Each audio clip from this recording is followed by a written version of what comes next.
Everyone, Ponyo here. Thank you for tuning in to another episode of After Dinner Mints. I highly encourage everyone tuning in to join us in the Art Blocks Discord. A link to our Discord can be found in our show notes. As always, make sure you like, comment, and subscribe to our YouTube channel so you don't miss an episode of our bi-weekly show. And now let's introduce our guest for today. We have generative artist LoVid. We got Kyle and Tali. How are you doing? Hi.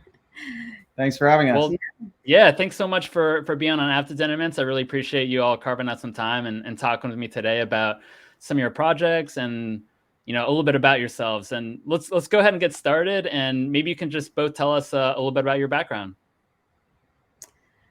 So we started working together about 22 years ago, right? So pre LoVid. I have a background in fine arts. I went to art school in Paris and I was doing painting and video there. And I was doing more science and music, but expanded music into other parts of the real world. And eventually we met. And Tali wanted to do video the way that people were playing music live. And I was obviously wanting to expand the music. So it was a good way for us to come together doing live music and video. Did you say electronics also? Because you're doing a lot of hardware hacking and toy modification and things like that. So that's our pre-meeting, and then a quick our first date story, Awesome. backstory. That's super cool. That's great. And kind of when you were getting into the art scene, or just kind of exploring the different art that you're all getting into, who were some of those artists that you looked up to early on? So once we realized we were going to be working together collaboratively and focusing at the time, and this was like 2001, 2002, focusing on video, artists that we always continuously look up to is Stena and Woody Vasilka. And actually remember we booked a screening room to watch all of their tapes. They were also, pioneer video artists who built their own instruments and also live partners. So we felt that we like a huge inspiration artistically and, in their life as well. So, so we were really moved by them and their story. And then as we started to build our own equipment, we were very interested in other people who were building electronics. So we had done some work with Experimental TV Center, ETC, and some of the artists involved there, ranging from Matthew Schlanger, Dave Jones, Dan Sandine, Namjoon Pike, a host of video artists who were also engineers. And that was all very inspirational for us. Obviously, Rut and Etra were also very important in that era. Very cool. And, you're a duo team. I feel like we don't see many of those in art blocks, which I always find, fascinating, because obviously two different people brings, two different types of styles together.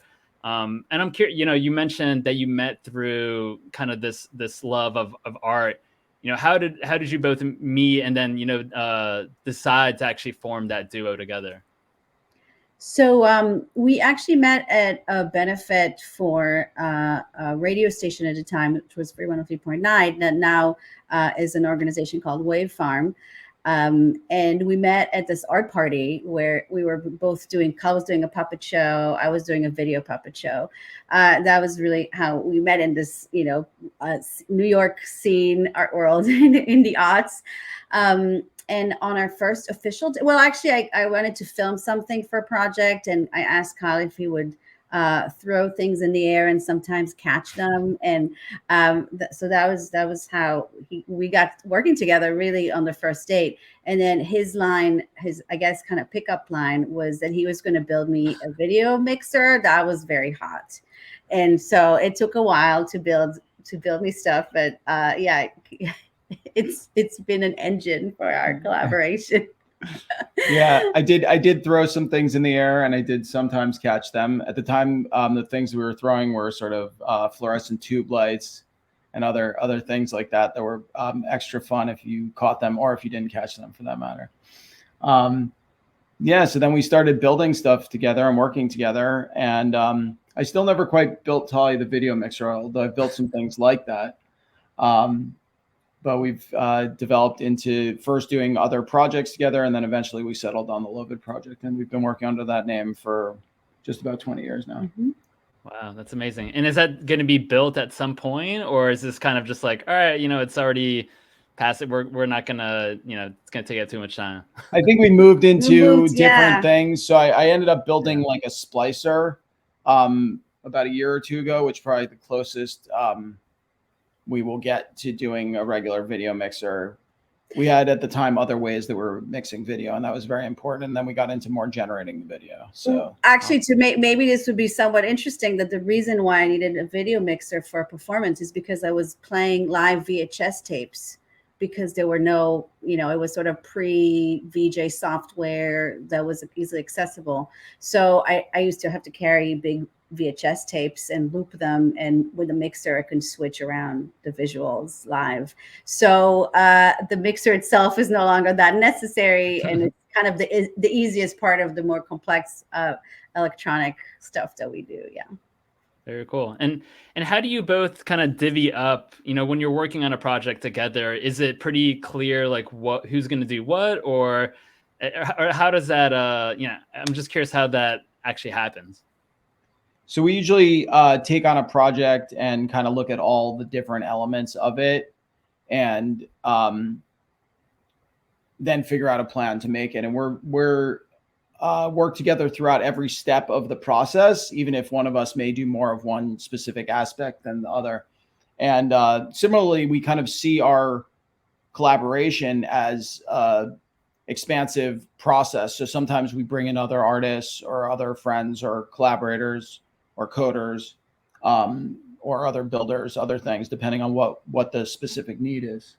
Yeah, I think that we definitely have very different skills and kind of complementary skills in many ways. But I think the focus, the way we approach it, is that we see a relationship between the artistic, visual, craft, and the engineering, where it's hardware, software, is really one of the same, and a continuum of the same concept. So we don't so much separate technical from visual or theoretical and all the other things. We're really trying to build them all simultaneously. So it's a much more organic, kind of fluid collaboration. Like Todd said, we're always also bringing we shrink and expand as needed. Great, that's awesome. And obviously when you release Tide Predictor, this is obviously part of a new space that's with NFTs and crypto. And I'm curious to know how you got your introduction into the space itself. So we started, some of our friends were getting into this space of sort of, one of the things people were thinking a lot was how to sort of share videos between friends who are artists and things like that. And then getting into how to share those sort of digitally with groups of people and larger or smaller groups, and obviously have things be unique. So some particular people who've been involved, who we remain involved with, who are friends of ours, are Benton Bainbridge and Kevin and Jen McCoy. And so we were involved from very early on through discussions with them in terms of hearing about this field and becoming interested in it. Involved as friends, meaning that we were just, it was the kind of 2016, 14 maybe, where the conversation was going around, a lot of things around authentication of video. So, it was something that artists started around us talking about it. At the time, it was not necessarily something we were directly engaged with, but started thinking about it. And so, we've always been interested in our video work and the idea of distribution. So from, we're talking about VHS tape, from like distributing things on DVDs or VHS and then putting them online and working with groups to kind of have like multiples of your work. And so to us, it was something that we've just been like an evolution and a new way of thinking how to work and reach and be shared and collected by people. So we did participate in the project public-private, right? Public-private, yes. Mm-hmm. No, you. That was a McCoy's project. It was a Whitney Museum commission for Jen and Kevin McCoy had. I think it was 2016 or 2017. Yeah.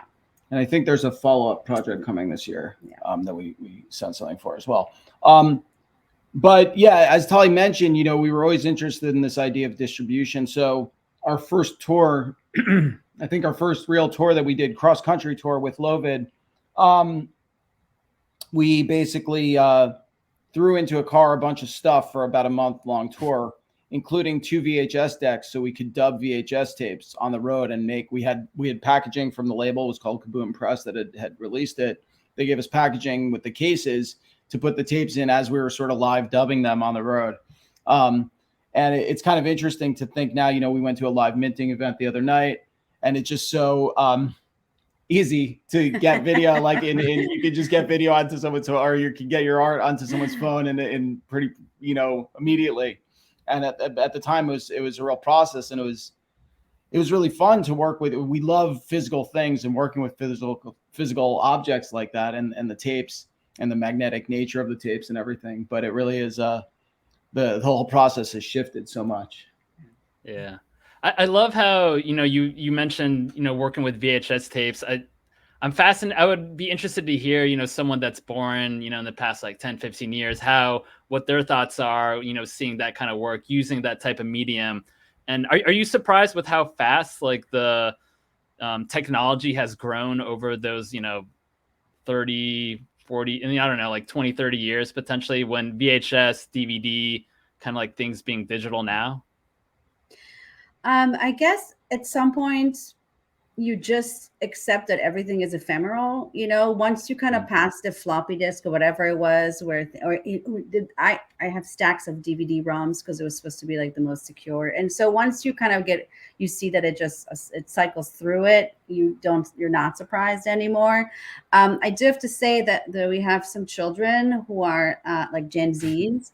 And at least our kids are very interested in physical things. There is a kind of retro, like new discovered sense of nostalgia for people who didn't grow up with materiality around art and media, to really have magazines and records and tapes. You know, we do see a lot of that, and physical flyers. So, you know, just because for us it was just stuff that was hard to pick up and take around, I think a new generation feels that they want to make that decision for themselves, and they too want to have the option to experience life in the physical world with art in physical spaces, as well as everything else that is going on with technology. I think as more and more of sort of life and social life, and especially over the pandemic, sort of transition to being online, people did become really concerned again with physical objects and physical connections. So obviously, I think Tali mentioned, but vinyl is you know, kind of huge now, I would say. And that's kind of a really interesting thing, and we're interested in how that ties in with sort of NFTs and other things like that. Yeah. Absolutely, I love that. And well, now that we have kind of a little bit more of your background, I'd love to see, you know, some of those early generative art pieces that you both have created in the past. Yeah, so we have. I guess we're going to start with something that really informs Tide Predictor as well. And we mentioned working with analog video a lot. Maybe we'll show this guy here. We have a virtual physical demo. So in 2005, we built our first analog video audio synthesizer. Do you want to model it? I'll see if I can hold it close up. Wow, yeah, that's great. So this is one of 29 modules for our instrument. The instrument's called Sync Harmonica. And, you know, we've played and toured with it and recorded with it extensively. And so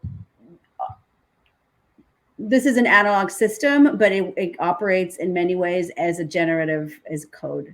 And we're going to share a couple of examples of recordings. First, we're just the instrument, and you can talk a little bit about the process maybe. Yeah, so a lot of what we were doing in building the Sync Harmonica, and a whole sort of series of synthesizers that we built, sort of doing similar things that would make audio and video through one signal that would get translated into these other media. We would basically build the components that you saw, and then through the wires, there are a bunch of other wires. When it gets set up, that instrument actually becomes a 9-foot by 2-foot by 4-foot table. And when it gets patched, we patch it together. That's how we create the sort of live composition with it, and it's generating the video and sound live. And this is a piece that used other environmental inputs as well. Yeah, so just kind of quickly, and the RGB that for LoVid, RGB is sort of our elemental colors, and it's because it's that's video colors, and our instruments create 3 channels, red, green, and blue. We can get various other colors by mixing them. And this little video here, they're very separate, and each of them is receiving a different signal. And I'll play the sound. It's being in the recording. The video is being modulated by a sound recording, so it's directly audio that it's affecting these kind of vibrations. And I think what happened, the audio, this is from like maybe 2008 or 2007. So the audio, I believe, was data using data of environmental signals, maybe like a wind pattern. So it's some kind of software that's using environmental signals to generate the sound, and then the sound is generating the image. So this piece was created in collaboration with Douglas Repetto, who also did the coding for Type Predictor.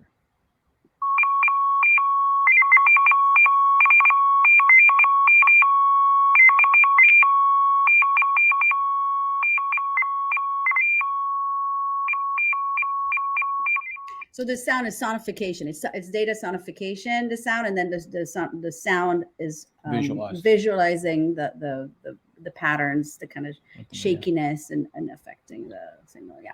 So with this body of sort of environmentally informed work, we did a bunch of other projects, including some works that were being created live, that were being generated live on the web through inputs from a bunch of different sites.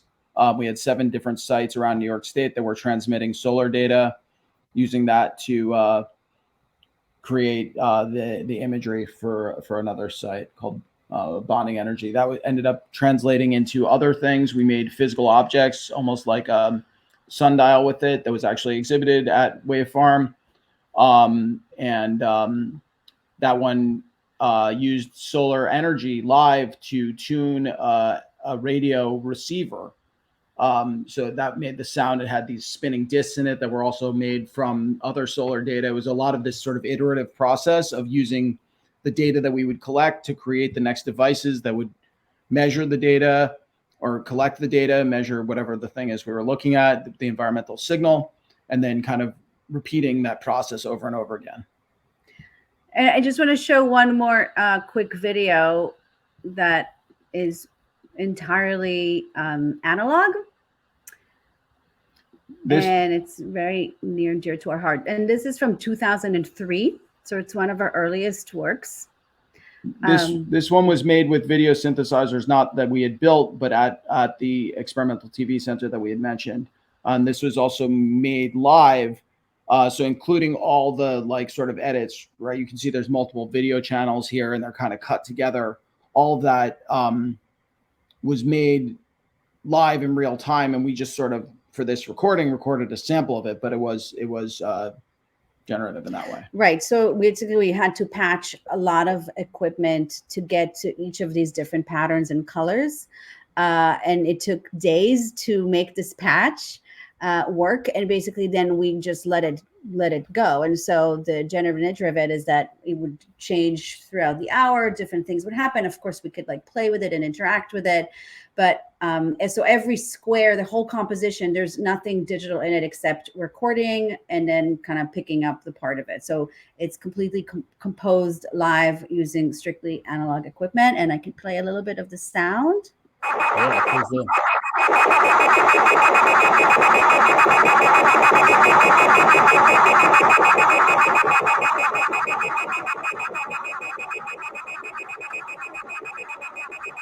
So it's also multiple sound channels. So I don't know how many pieces there are in it, but 1, 2, 3, 4, 8. It's sort of, I think it's eight different channels of sound and video all happening simultaneously recorded and kind of obviously probably more because it's recomposed differently. But anyways, that's a a different way of thinking of the generative origin of our work. Yeah, I love the patterns so much for that specific piece you just showed. How does it?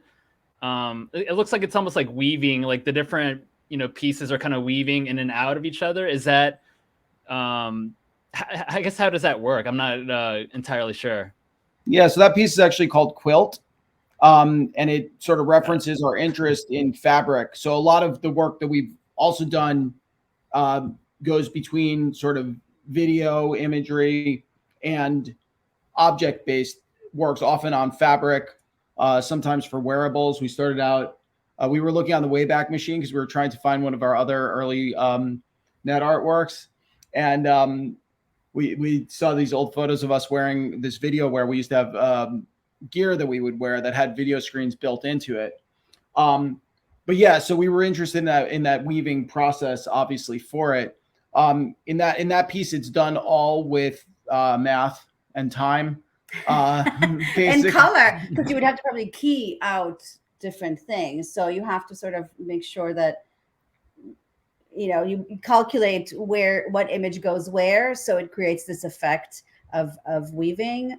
It was a lot of math, and it's a lot by sort of time and divisions of time and the sort of frequency that's related to the video of each line, which actually relates a lot to some of the stuff we'll talk about with Tide Predictor later on, is how you cut up one frame temporally. It's a beautiful piece, and especially that that's what you said, 2003, so almost 20 years ago. Is that right? Mm-hmm. Yeah. So that's super cool, and I appreciate you both sharing that with everyone tuning in. Well, I do want to jump. Oh, go ahead. No, go ahead. I was just gonna say I wanted to jump into Tide Predictor, which, according to you all, is your first on-chain generative work. It builds a bridge from video synthesizer patches to algorithmic code-derived imagery. Well, first, I want to know the story behind the name Tide Predictor. So we've always been very interested in the connections between water and electricity. So we talk about the flow of electrical currents, which all are sort of nautical or water-related terms. We mentioned that the last piece that we were talking about, Quilt, was composed in the studio at ETC, and it was a residency program, and it was sort of on the third floor of this building in a small town overlooking the Susquehanna River. And so we were really inspired by having this sort of electronic environment inside with all the synthesizers, which are, I mean, an analog synth studio is pretty serious, especially like that with all the video equipment and everything. It was a pretty full room of basically of different synthesizers and equipment and wires. And so it was buzzing, as we were building that kind of piece up, which we did a few pieces like that during the residency. As we'd be building these pieces up, there'd be this just buzz of electricity going, and we kind of leave it all the time because we'd be in the middle of it at night, or maybe one of us would be sleeping, one would be working or whatever. And, it's just this kind of constant throbbing electronic environment. And then sort of looking out the window, we had this other natural environment with the river and the water flowing. So that was one of the ways we first got inspired by it. But the ideas of water and electricity have always been really exciting and inspiring for us.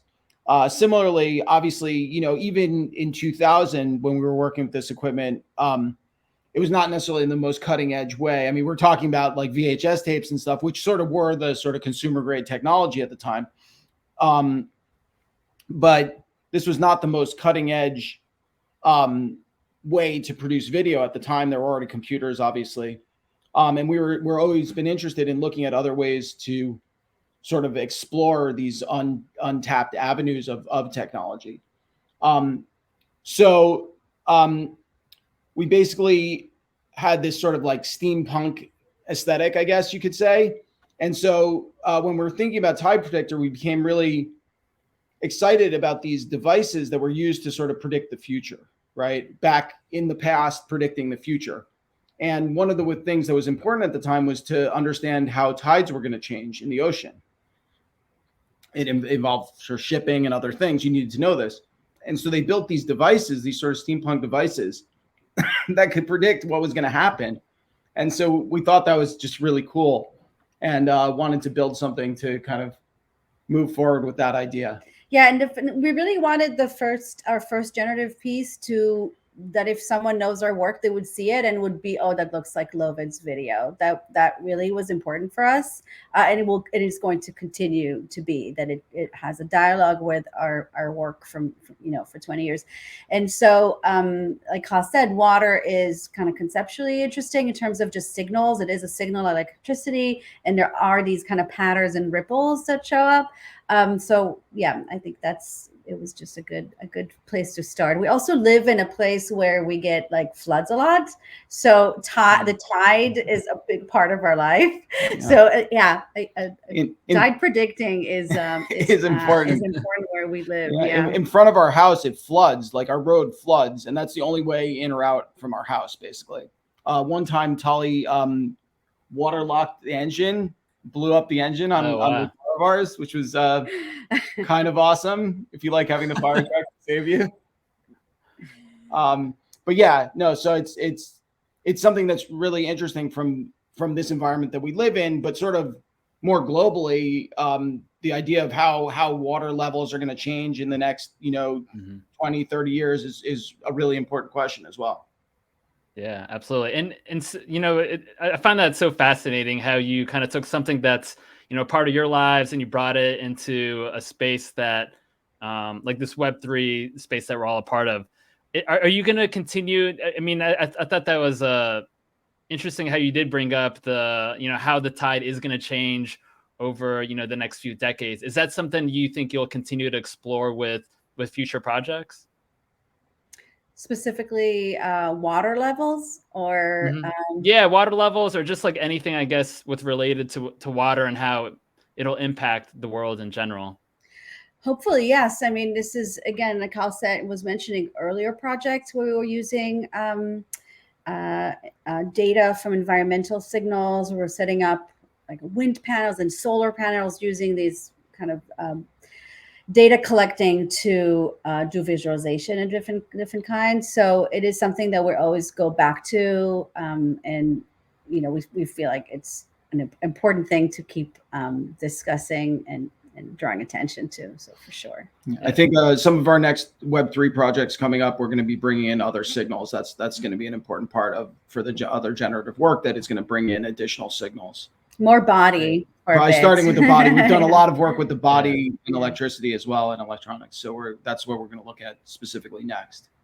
Cool. Well, I'm excited to see it. But let's talk a little bit more about Tide Predictor.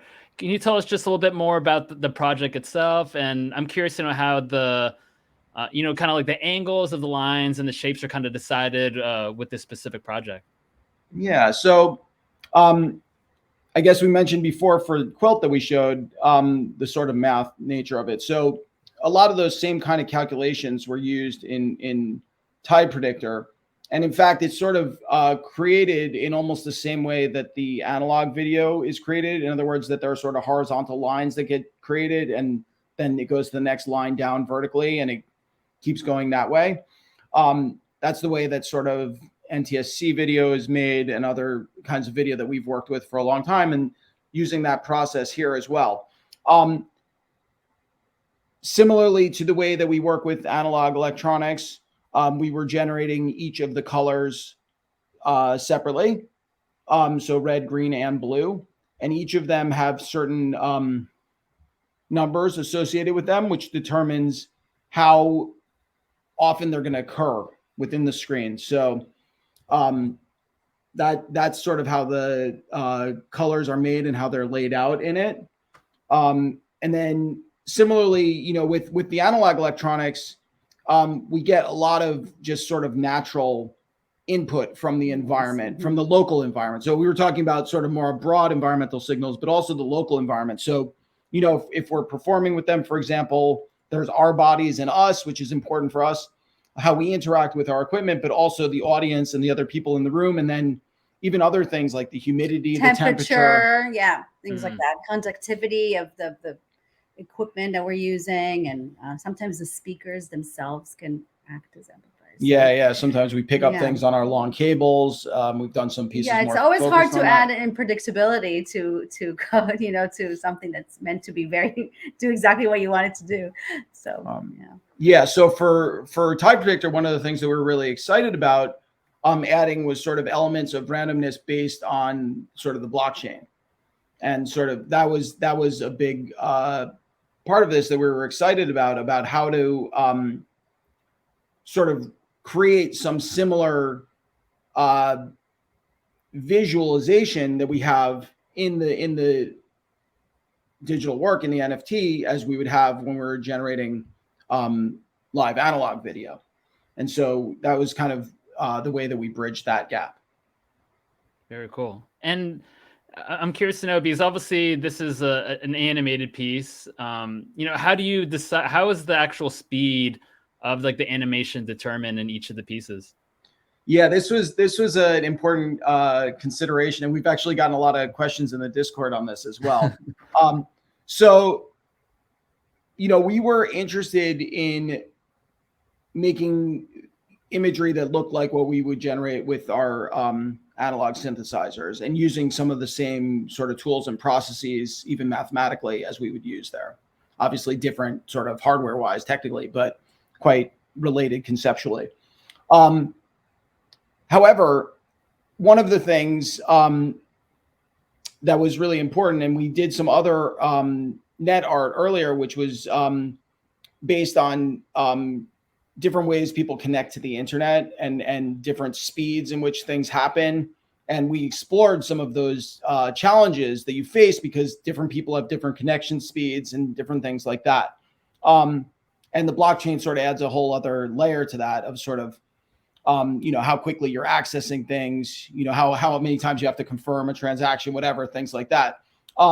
So we wanted to sort of make this consistent in some way. A lot of our analog videos, you could kind of see from some of the things that we showed, which were not even the most flickery, but a lot of our stuff gets pretty flickery and can be kind of very rapid. And, we wanted to make something here where we wouldn't have inconsistencies between different viewings of the same NFT. And it draws it one pixel. It draws it one pixel at a time. Because of the way that it's drawing it, there's some time that it takes to do it. And we weren't sure exactly how long it would take different people's machines to sort of render it. So we wanted to kind of give enough time for that. So we set a kind of a slow frame rate for this.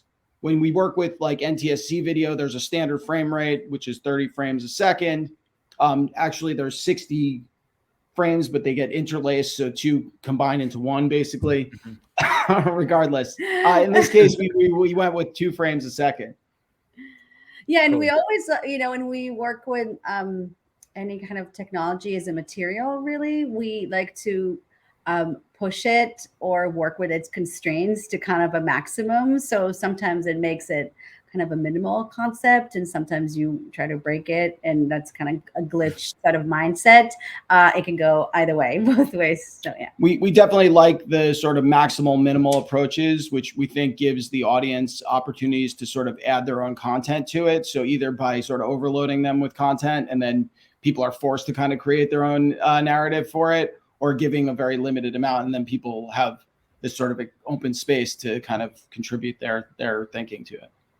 Awesome. Well, I appreciate you sharing that. And, you both have toured through the US, Europe, and the DIY, music and art scene. And I'm curious to know, like how much, I'm sure that's changed a lot, over the years, but like, how has that influenced your work, as generative artists?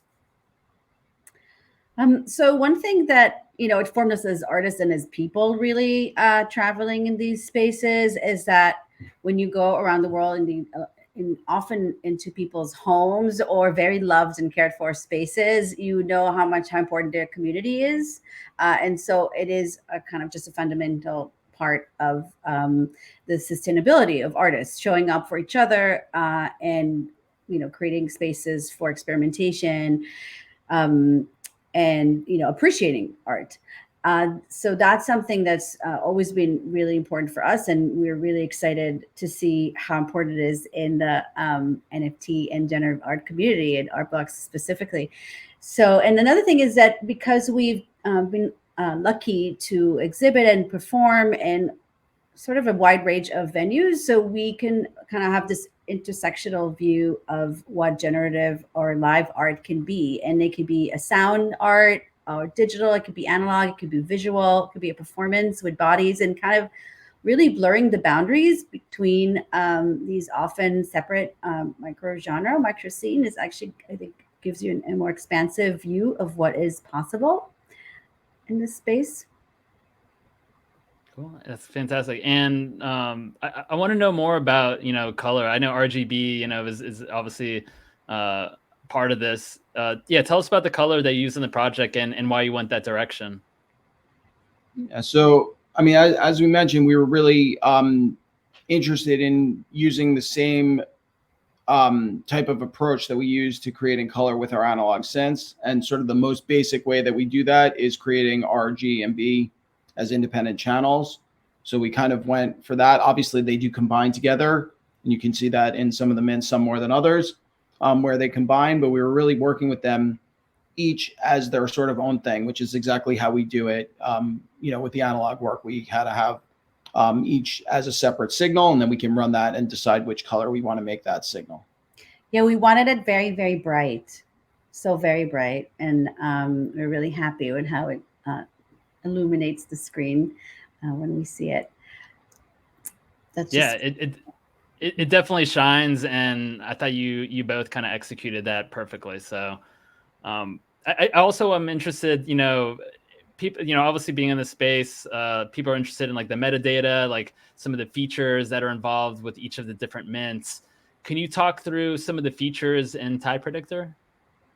Sure. So some of the features that were important, we have the different. So we were talking before about relationships between sort of water and electricity. So one of the things that happens is with electricity, we talk about sort of waves, right? So if you have like a sine wave or something like that, that's an example. So waves have a period and a frequency, and obviously they're inversely related to each other, the period and the frequency of the wave. And so we were working with those sort of mathematically for each of the colors for R, G, and B. So those are one set of features. And I mentioned that we were creating sort of the number of bands that you would have for each color by a division of the screen. So that was another aspect of it, where is it a number that's actually divisible or is it not? Are the frequencies divisible? So we had one where it's indivisible, where it's sort of nothing, it doesn't divide evenly. There's a number, because we used division by certain numbers, like for example 3. When you divide 1,000 by 3, it doesn't quite divide as an integer. So that's an example. So we were kind of interested in that idea, and some of the things that we found most interesting in some of the mints is actually related to this particular feature. So that's another feature that we sort of defined. And then there's the other element. We were talking about how we're interested in having this be sort of related to the analog work that we've been making. And one of the things that Tali mentioned before is that, if you have code, ideally it kind of does what you tell it to do, right? So we wanted to introduce other elements of randomness. One of the things we mentioned, our sync harmonica instrument before, right? That work was built to generate video sync, which was the sort of the encoding information necessary for a screen or a projector or something to recognize video as being video, according to the NTSC standards. And that was the most important part when we built that instrument, which led to all of our other synthesizer work. So video sync was sort of a key concept for that. In Tide Predictor, we wanted to work with sort of sync phenomena where we could kind of have a kind of a reset for the video, so that things would not be just like a straight line if it was a division by 1,000. So if it's just one straight line, no, we wanted to have it sort of every once in a while reset and add some of this randomness into it, and have that once in a while be sort of partly defined and then partly optional and flexible based on sort of randomness, or based on elements of the chain, the blockchain ID and things like that. So this was sort of, those were the various kind of elements that we sort of separated out as key features that would affect the way that the imagery looks. I love that. And, obviously this is an animated piece. How do you envision collectors displaying the art from this collection? So we love screens. We love screens of all sizes. One of the things that we really excited to start exploring with NFTs, that they can end in your wallet, your mobile wallet, and they can also then exist in your home. And there's kind of different ways that it just feels like a very flexible, very fluid space. And they no matter what size almost you see them, they're grab you. So we've definitely, with this piece, has that kind of luminosity that looks just great on a screen, on big screen and on small screens. We've seen them out in the world. It's been really fun to encounter them when we do. Yeah. So one of the ways that when we got started, one of the things we did, one of the first pieces we made actually as LoVid, was we made this VideoWare. So we made we had screens, which at the time were sort of screens that you would LCD screens that you would mount in your car, so you could kind of have someone in the back seat watching some video, probably from a VHS or something, while you were driving, right? And this was the extent of what portable video really was, sort of at the consumer level at that time, because there were not smartphones or anything yet at that point. With video screens that were widely available. So we had we had that interest, and it was, at the time, it was quite difficult technically to set it up. And maybe we'll share an image of that. But so we were interested in that, small screens, and it's just so rewarding now, like I mentioned with the live minting, like, so you can suddenly have something and it's on your phone, right? That video. So that's super exciting, and having something portable like that is great. But a lot of our work also, from sort of our performance background, is doing large scale projections and making big immersive spaces. And so we're also really excited about that opportunity for people to see the work live and to get like fully ingrained in it. And there's even, further things that are happening in terms of VR and other ways to get even deeper into the work. So we're really excited about this being experienced from the very small to the all encompassing. I love that. Everywhere. Yes. Yeah. And I think the actual technology, like the digital screens that people have in their houses, or, in gallery spaces or museums, I think it's just only going to improve. It has to improve, over with time, just because I feel like, especially with COVID, I think it's kind of accelerated everything more digitally focused. People are communicating, like people are working from home, everything's digital. So I hope that, we are going to experience better, more affordable technology, so that, for your art from this project and, other art that's, digitally animated, I think it's just going to be so important for everyone, to experience these in their houses at some point.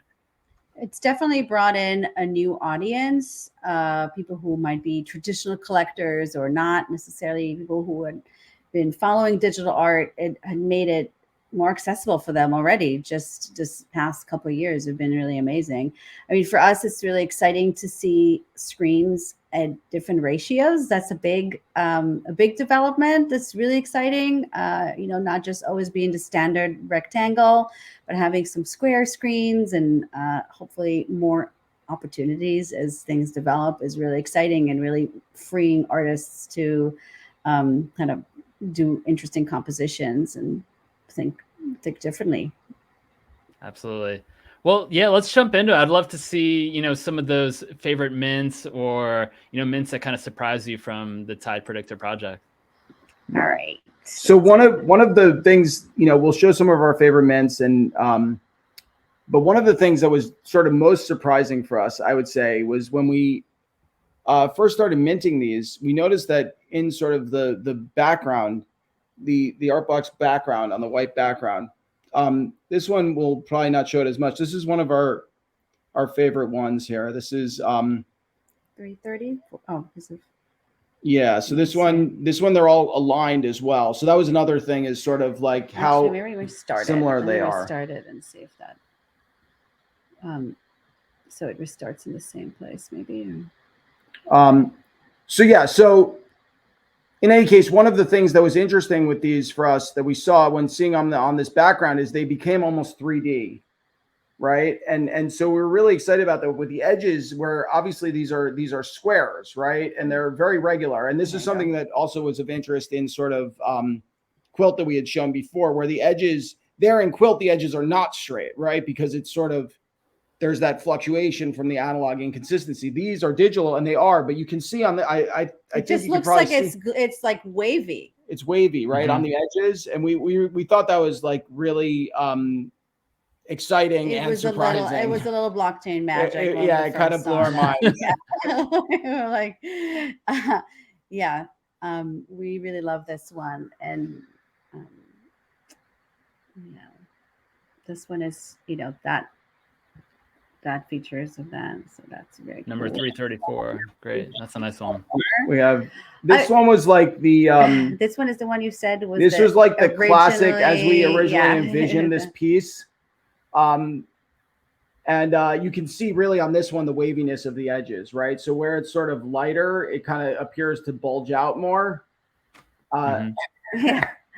I think this one is so funny with the grays. So to me, when I look at them, some of them, I'm like, oh, like, I love how close. I love them when they're really close to things that are so familiar to me in my body and what it means to play our instrument. Like I'm kind of, it's like a relative, I'm so excited. And then there's the ones that are so different and unexpected. Like this one has these moments. I'm like, where did those kind of cool grays come from? And so it's really exciting to see both. That one. Yeah, it's great. These colors that we didn't expect. And that's actually when they're all aligning. We should show the number for this one, right? The number for this one is 345. Yeah. 345. Yeah. And then we picked out one other one that we really like. More. It's a cute one. Yeah, I definitely have in our collection because we have all these recordings from 20 years, and I sometimes just love to match like some of this to some of the. If on Twitter, I sometimes do that. Like I pull out like a 15, 20-year-old video clip that matching it with its digital, kind of brother reincarnation. I love that.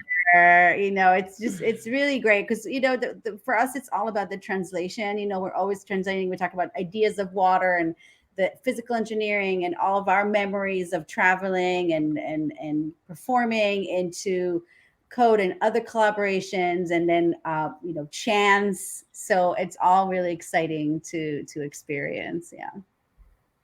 This and one when you're matching, I was going to ask, when you're matching this up with kind of like you said, like its brother companion, is it when you first saw this mint, was it automatic? You're like, oh my gosh, I know a piece from 15, 20 years ago that I can match it up with, or how did that kind of play out? Yeah. I mean, sort of. Yeah, definitely. I mean, it's in some ways, because I do a lot of, editing, and I go through this material very regularly. I use the images, we use them constantly for new pieces and fabric work. So there's a kind of intimacy, like, a photo of your family, where they are, you remember, when you see a photo of something, you usually know what you did, what you were wearing, who you were with. For us, like, that's kind of what we see in it. It kind of encompasses a lot of different things. And and actually for this piece, we were with Douglas, we worked on the code, and we were really studying some of the early recordings to go in depth into what we like about them, how they were made, so it can really capture that DNA feel. DNA feel. Well, I do want to touch on just another project that, I was cycling through some of your older pieces, and one that kind of stuck out to me was a series of work called Hugs on Tape. Would you mind, just talking a little bit about that project itself? Yeah, totally. And actually, I just need to open one up.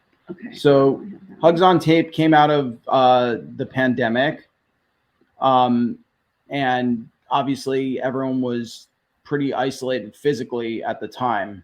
Obviously we all had digital connectivity to each other in various ways, but physically a lot of people were only seeing people from their pod, many people, or almost no one. In some cases, people were just alone for most of their time during this period for about a year and a half. And so obviously being physically alone leads to the desire to connect physically with other people. And one nice way to do that is to hug someone. Yeah, we're going to share a couple of things. Sorry, just trying to pull up a couple of them. Let's see. And so, yeah, this was also our first NFT project. It's our first NFT collection. Let's see if we can see them full screen somehow. I'm going to not play the sound. Okay, you can see it full screen. Sorry, we have to. Yeah, it looks great. So yeah, and it started in 2021 and it continues till today. And these are all portraits of people. So we started by asking friends and family to send us a recording of a video of a hug. And so you'll recognize now the patterns in the videos. We're always using analog recordings, video recordings, and digitally collaging them into these hugs, these hug portraits that are looping. And so originally they were made for Instagram. Honestly, they were just kind of to be like shared online, and then have grown into a collection of animations that are exist in various ways. And yeah, there's a bunch of them here. Let's see. That's awesome. And where can people find these? You mentioned that these were kind of your first NFTs that, and you sold some of these already. Where can people find this work? Yeah, so actually, a bunch of them were sold, and we work for them. They're very limited amount of them. They're each like super crafted and are unique portraits. They're one of a kind. And so for them, we work with galleries. Right now, we have some in a show at Ryan Lee Gallery in New York City, and also through Postmasters Gallery, also in New York. Yeah, so they're really kind of in between the more traditional art world and the NFT world.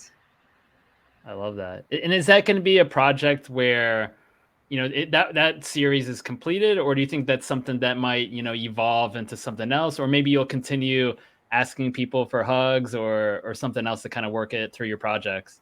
Yeah, so right now there are some new hugs that are at Ryan Lee Gallery that are fresh and premiering, and there's still more to come. It's sort of, obviously it was a pandemic born project, but hugs apparently are just like we're not done with hugs.